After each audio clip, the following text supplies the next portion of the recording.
corporate soldier, the company dog, salaryman. He wakes up every morning at 7 a.m. sharp with an alarm. It's likely that he was drinking with his co-workers the night before, and so an alarm is necessary. He showers, combs his hair, puts on a uniform. A uniform is also necessary. It is company policy, after all. It's expensive to own a car, and parking is near impossible to find downtown, so he always takes public transportation. In the early 80s, the salaryman did not have a smartphone. He does not even have a cell phone. Of course, the printed book is a technology that has been around for hundreds of years, but it is all the salaryman can do to simply stay awake as he rides the bus or subway. A book might put him to sleep. He might miss his stop and arrive late to work, and for a mistake like that, there would be consequences. To treat boredom, to keep the salaryman awake, to assuage the anxiety he feels about performing well, about impressing his boss, about moving his way slowly up the corporate ladder, there is an antidote.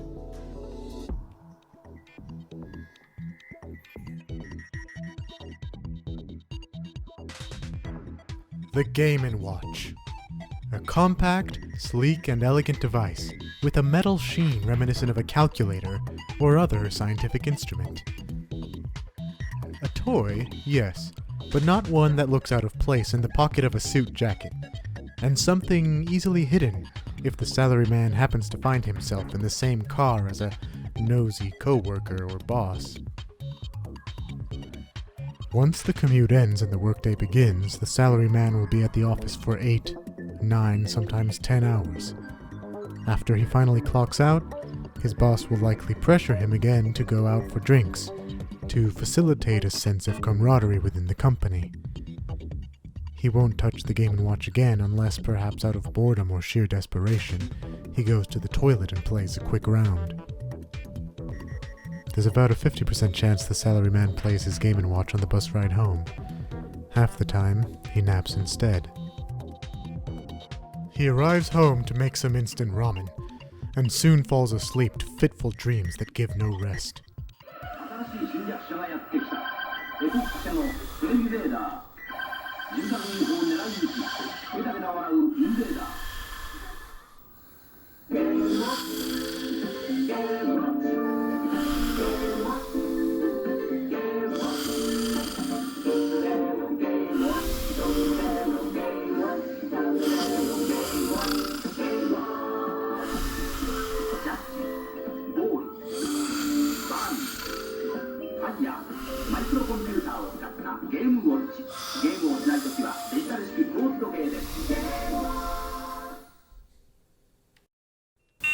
The next morning, his inescapable routine begins once again.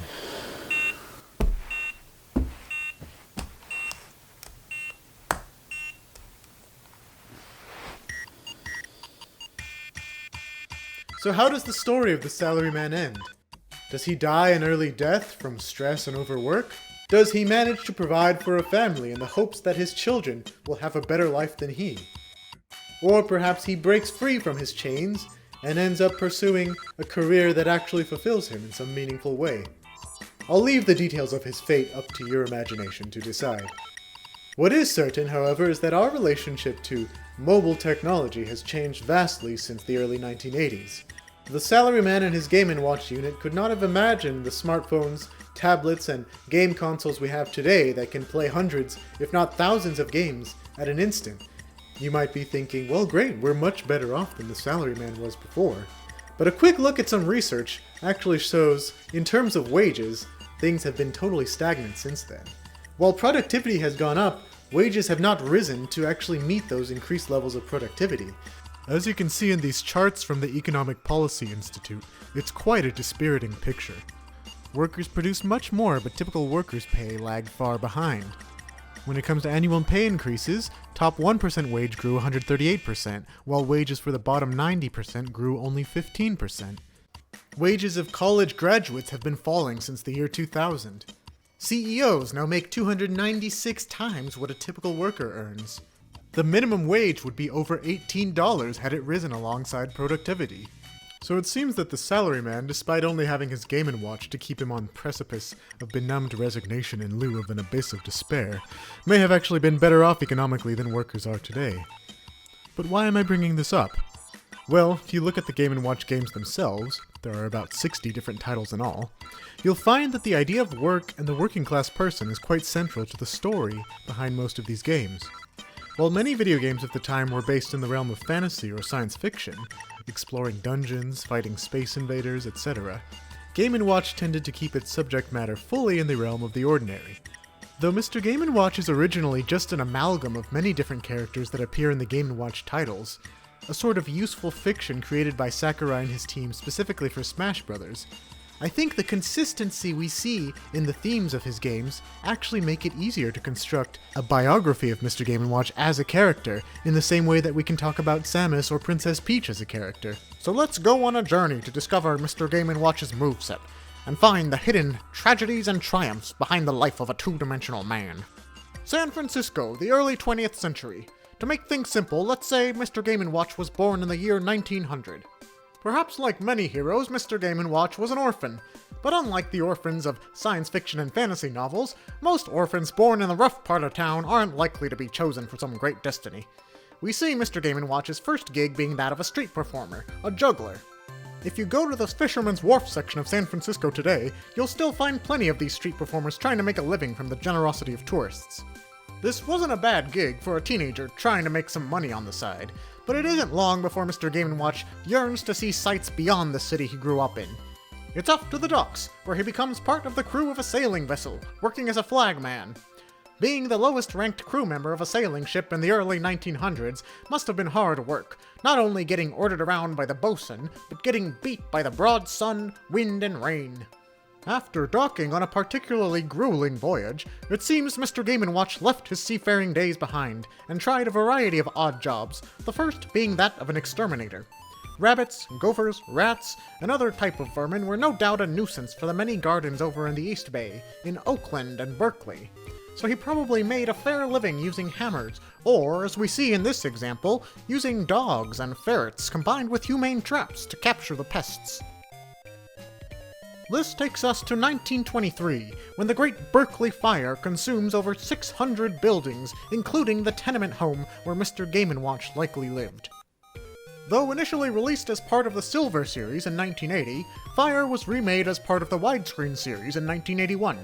This version featured an alarm in addition to the basic clock functionality. The blue and gold colors of this unit serve as the template for Flat Zone X, the home stage of Mr. Game & Watch in Smash Ultimate. Though we act as the paramedics in this game, you'll notice that Mr. Game & Watch himself is the one being rescued here, and his jumping animation matches that of the figures jumping out of the building. If you play the Game Boy Advance version of this game, you'll notice it has been censored insofar as the characters walk away with a bandage symbol when hitting the ground, whereas in the original version of this game, there is an image of an angel, implying that every miss results in a death. It seems Mr. Game & Watch was one of the lucky survivors. Trains waited for them. Hospital wards on wheels.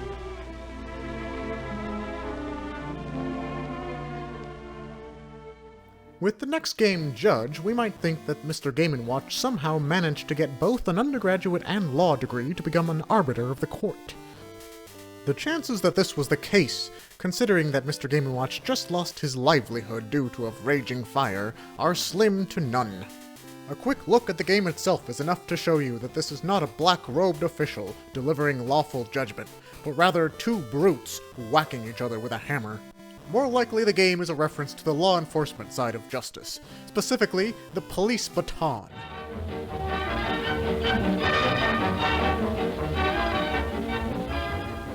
The police baton is an excellent weapon if properly used by the officer. It seems obvious to me that Mr. Game & Watch ran into some difficult times, while also having a few run-ins with police, since the only judgment being rendered here is that of a cruel beating for someone who's already down on his luck.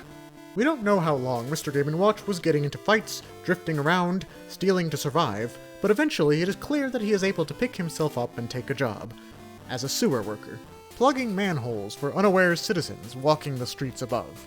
It is a dirty, slimy, filthy job that Mr. Game & Watch leaves as soon as he's saved up enough to get another place of his own. Meanwhile, California is expanding and growing in size rapidly at this time, so there's a big market for construction work. But doing any kind of serious construction in the early 20th century, even with a helmet, is still dangerous. With tools falling and no supervisor in sight, Mr. Game & Watch is putting himself at constant risk of injury. My own father is a mechanic, and I can tell you that he came home every night with grime in his fingernails, burns, bruises, cuts, and abrasions on his arms and hands. Every day, manual laborers are putting their bodies on the line to put food on the table for their families, while some fat cat in a suit gets to sit at the top floor of a skyscraper that he never once had to get his hands dirty to build. Meanwhile, workers are every day shaking hands with danger. Shake hands with danger. Take a chance that you won't fall. You'll save yourself a minute, but you may damn well lose it all.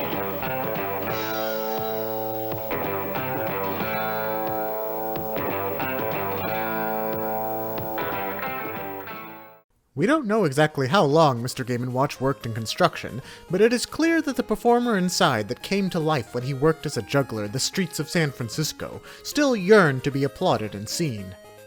He ditches his construction job and joins the circus, working as a lion tamer. Perhaps he became an apprentice to Clyde Beatty, one of the most famous lion tamers of the time, who headlined dates at Madison Square Garden between 1931 and 1934. Mr. Game & Watch is also responsible for the upkeep of the monkeys and gorillas, using a key to lock the cages at night, which, as you can see here, looks quite similar to the key Donkey Kong Jr. uses to free his caged father in the Game & Watch title of the same name. It's not long before the humiliation these noble creatures have to endure at the hands of their circus jailers is too much for Mr. Game & Watch to bear. Having been an exploited worker himself, he has no taste for the exploitation of creatures caged against their will for mere spectacle. So where does Mr. Game & Watch go from here? Be sure to tune in next time to find out in part 2 of this episode, where we take a look at the latter half of the life of Mr. Game & Watch. Until then, good night.